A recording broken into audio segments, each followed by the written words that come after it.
Monggo, kanca-kanca udang anak.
Dari sawah turun ke kali, dari mana datangnya cinta, dari mata turun ke hati.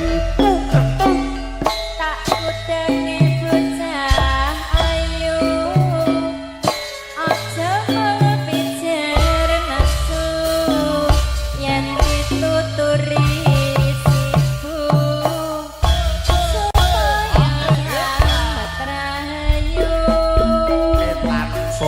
kulon ya soto ora kaya iwake sapi etan bojo kulon ya bojo ora kaya bojo sing bojomu keh men to Mas itu alang ya Allah kuwi keluwihan yo kabeh rene biasa.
niki riyen. Niki kon tuwek niki keluar rimuk. Kok dirimuk piye? Awak ulet kok. Ulet. Aja ngono kuwi. Cek cantik kaya ngono. Kenapa ora lagi 17 tahun? Ayu dhewe ya kae jane. Ya Ya mung kancane sudah mati. Ndelok. Ya kandhane. Iki gawane Mas Bendel. Kandhane gawanku mung sing siji tok. Ya, ndang. Apa kok? Iya.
Joget to Mas Bendel. Ra iso kok. Alah-alah, uget-uget ngono ya gak apa-apa lho, util-util ngono ya gak apa-apa. Nek piantun putri iki sithik ngene patut. Nek wong lanang ampek dlosor-dlosor ya ora patut kok piye. Tobat kan. Jajal to.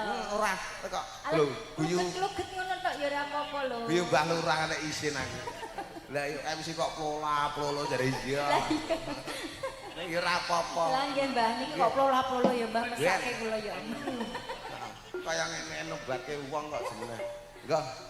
Apa kau? Iya.